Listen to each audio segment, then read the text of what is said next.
¿Qué es ser un tomista? Con esa pregunta comienza Serge Tomás Bonino, un fraile dominico contemporáneo, su ensayo. A primera vista podría parecer una pregunta innecesaria. Después de todo, cualquiera puede leer a Santo Tomás. Sus obras son públicas, sus textos están traducidos y nada impide que alguien, por simple curiosidad o admiración, lo lea, lo cite o incluso lo elogie. Pero leer a Santo Tomás no basta para ser tomista. Ser tomista, dice Bonino, significa algo mucho más profundo. Significa tomar a Santo Tomás como maestro. Y esa afirmación cambia completamente el punto de partida, porque no se trata solo de estudiar sus conclusiones ni de repetir sus fórmulas, sino de entrar en su forma de razonar, en su modo de mirar el mundo, en su actitud intelectual frente a la verdad. El tomismo, antes que una doctrina cerrada, es una escuela de pensamiento, y ser tomista más que sostener ciertas tesis es participar de ese espíritu. Santo Tomás nos muestra un camino opuesto a la tentación de creer que el pensamiento puede comenzar desde cero, aislado de toda tradición. Para él, reflexionar y razonar es siempre un acto que se realiza dentro de un contexto lleno de sentido, dentro de una tradición que nos precede y nos sostiene. Esto es cierto no solo en teología, donde el intellectus fidei y la meditación racional sobre la palabra de Dios requieren un marco que las guíe, sino también en filosofía. Pensar es primero leer, interpretar y dialogar con lo que otros ya han pensado. El acto filosófico es una relación con la realidad, pero solo se da plenamente desde el corazón de esa precomprensión cultural y teológica que la tradición ofrece, un canal a través del cual la razón se acerca a la verdad. Santo Tomás no buscaba la soledad intelectual ni despreciaba lo recibido. Por el contrario, se sumergía deliberadamente en la tradición, ávido de acceder a los textos que lo pusieran en contacto con los antiguos. La estructura misma de sus obras, empezando por sus numerosos comentarios, evidencia que pensaba siempre en relación con los pensadores anteriores. De cada autor, incluso de sus adversarios, recogía cualquier trazo de verdad, entendida como obra del Espíritu Santo, sin importar quién lo hubiera articulado. Así, Tomás encarna la escolástica, una filosofía que se desarrolla en los laboratorios de la tradición, que son las escuelas donde el pensamiento se vive, se comparte y se confronta. El Aquinate afirma que el estudio de la filosofía no tiene como objetivo el conocimiento de lo que otros han pensado, sino la verdad de las cosas. También comprendía que alcanzar esa verdad individualmente es difícil. Por eso, lejos de considerar los libros y lo que otros han pensado como un obstáculo, los convertía en un recurso indispensable. Por muy personal que sea la búsqueda de la verdad, especialmente de las verdades fundamentales, nunca es una tarea aislada, un encuentro privado entre la razón individual y lo real. Es, más bien, una tarea comunitaria y social. De esta manera, cada generación contribuye a su manera al progreso del conocimiento humano. En este mismo sentido, el periodista británico G.K. Chesterton dijo que la tradición se niega a someterse a la pequeña y arrogante oligarquía de aquellos que simplemente están pasando por allí.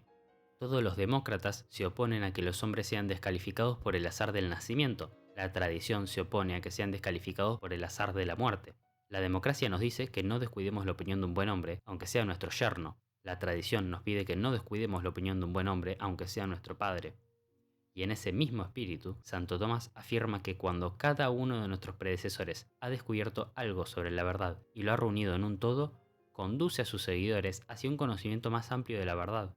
Por lo tanto, para bien o para mal, solo puedo encontrar la verdad de las cosas a través de la mediación de una tradición, es decir, una historia. Esta relación con la historia como camino hacia la verdad es constitutiva del enfoque escolástico que emplea Santo Tomás. En otras palabras, la estructura del pensamiento humano es fundamentalmente tradicionalista, en el sentido de que la persona humana se humaniza y alcanza el conocimiento personal de la verdad desde dentro de una tradición de sabiduría transmitida por una comunidad determinada. Y por ello, solo podemos mirar hacia el futuro volviendo nuestra mirada hacia el pasado. Para Santo Tomás, la mente humana ocupa un lugar particular en la jerarquía de los intelectos. No es divina ni angélica, sino la última, lo que explica mucho de sus características. Nuestro intelecto nace como una tabula rasa, una potencia que debe recibir sus determinaciones desde fuera y progresa gradualmente desde un entendimiento inicialmente confuso hacia un conocimiento cada vez más preciso y determinado. Por su debilidad relativa frente a otros intelectos, solo puede acceder a verdades universales de manera parcial, necesitando objetos adecuados a su capacidad, las formas particulares que se encuentran en el mundo sensible. La unión del intelecto con el cuerpo que nos permite experimentar y percibir no es un accidente ni una limitación, sino la condición natural de nuestro conocimiento. Y como toda percepción empieza en lo sensible, el conocimiento individual siempre será parcial y limitado. Esta limitación, lejos de ser un defecto, subraya la necesidad de compartir y transmitir la sabiduría, apoyándose en una tradición anterior a nosotros. Por eso, el primer paso de quien busca la verdad no es empezar de cero, sino confiar en los maestros y en la tradición que nos precede. Cada acto de aprendizaje presupone un acto de confianza, aceptar que otros nos guiarán hacia la verdad. Este acto de fe no es un obstáculo para la razón, sino su condición más humana y fecunda. La tradición y la relación interpersonal con quienes nos enseñan nos permite acceder a un conocimiento más rico y profundo que cualquier esfuerzo individual aislado. En última instancia, ser tomista significa confiar en Santo Tomás para que nos conduzca al entendimiento de la realidad y hacia la sabiduría. Ante la multitud de posibles maestros, el aprendiz del filósofo debe hacer una elección. Esta elección no es un cálculo matemático, sino que depende de la prudencia, del discernimiento y muchas veces de un atisbo inicial de la verdad que el maestro transmite. En cualquier caso, el maestro elegido posee la aptitud, probada o presunta, para guiar al discípulo hacia la verdad a través de su comprensión de la herencia doctrinal que le precede. Pero hasta ahora no hemos entrado en qué implica ser tomista. Para esto, el padre Bonino clasifica tres tipos distintos de tomismo. El primero es el tomismo por inspiración. Cuanto más relativiza esta versión del tomismo la doctrina de Tomás, más se aferra al supuesto espíritu de Santo Tomás. Su principio fundamental es repetir lo que se dice que hizo Santo Tomás en el siglo XIII, es decir, expresar la fe cristiana en categorías culturales contemporáneas. Al parecer, el tomismo actual necesita integrar a Freud, Heidegger y Derrida del mismo modo que Santo Tomás trató de integrar a Aristóteles. Con un fuerte sabor apologético, el tomismo por inspiración está menos interesado en promover un contenido doctrinal específico que en promover un cierto estado de ánimo. Conserva de la empresa de Santo Tomás una confianza cristiana en el valor del intelecto, una noción algo pacificada de las relaciones entre la razón y la fe, una apertura mental hacia lo real y hacia diferentes sistemas de pensamiento y una atención vigilante a lo que llaman los signos de los tiempos. El tomismo por inspiración tiene dos defectos. En primer lugar, malinterpreta la naturaleza y el significado mismo del proyecto de Santo Tomás, por no hablar de la totalidad de la empresa teológica.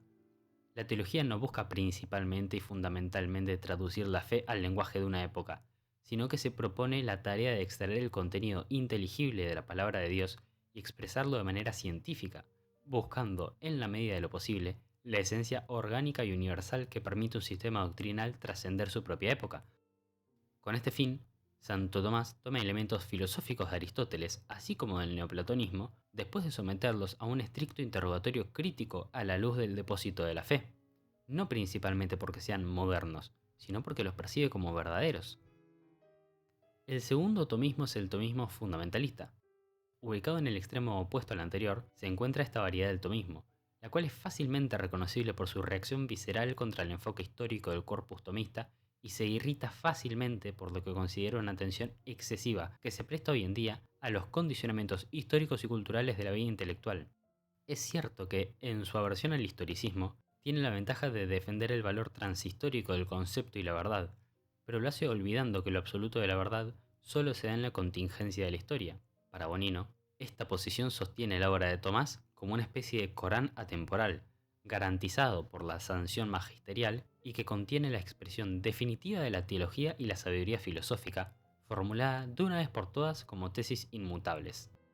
En tercer y último lugar encontramos el tomismo vivo. Esta forma de ser tomista consiste en esforzarse por mantener una fidelidad viva a las enseñanzas de Santo Tomás. Este objetivo se alcanza en dos etapas, que se corresponden con los dos tipos generales de trabajos complementarios que se esperan de una escuela tomista integral.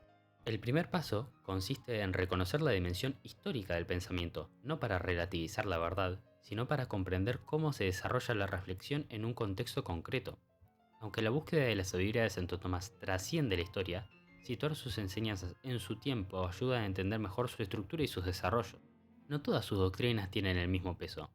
Algunas son fundamentales, conectadas con los principios, mientras que otras son más circunstanciales, ligadas a las condiciones históricas específicas. La tarea de la crítica interna y del estudio histórico permite distinguir lo esencial de lo accesorio, lo perdurable de lo pasajero, sin caer en un relativismo que reduzca la verdad a un mero producto de su época. El segundo paso consiste en aplicar y actualizar los principios constitutivos del tomismo. Esto puede implicar enfrentar preguntas contemporáneas que Santo Tomás no conoció, desarrollar potenciales latentes de su pensamiento o integrar verdades parciales provenientes de otras tradiciones siempre con rigor crítico. La finalidad no es crear un eclecticismo ni un concordismo, sino aprovechar los principios tomistas para comprender mejor la realidad, expandiendo su alcance sin traicionar su coherencia original. En esta labor de mantener vivo el tomismo, los tomistas de hoy deben justificar su existencia, no solo ante una cultura secular que ve el tomismo como un arcaísmo sentimental, sino también ante un antitomismo cristiano que ha acompañado a la historia del tomismo desde sus inicios. Durante el siglo XX, esta crítica interna presentó al tomismo como una escolástica polvorienta, desconectada de la historia y de los desafíos culturales de la modernidad, un instrumento sin brillo al servicio de la normalización ideológica.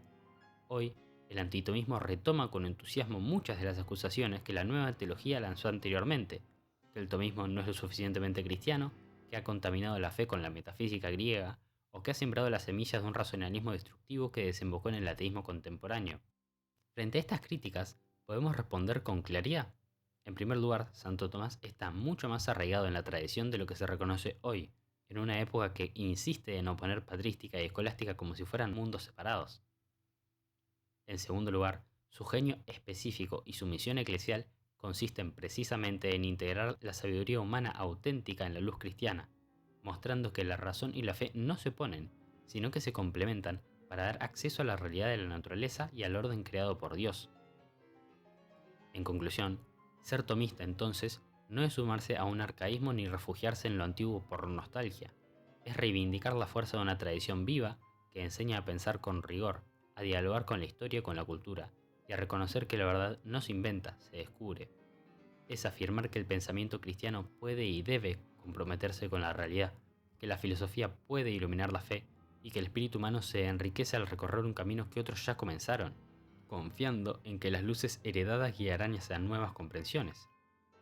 Ser tomista es, en definitiva, tomar a Santo Tomás como maestro, y al hacerlo, asumir que la tradición no es un peso muerto, sino la fuerza que hace posible un pensamiento crítico, creativo y profundamente humano. Y cierro el video citando al fraile dominico Santiago Ramírez, quien dijo: aspiremos pues, según los deseos de la Iglesia, a ser tomistas integrales y perfectos en la vida y en la doctrina. Si en Santo Tomás no pueden separarse el santo y el sabio, tampoco pueden separarse en los tomistas.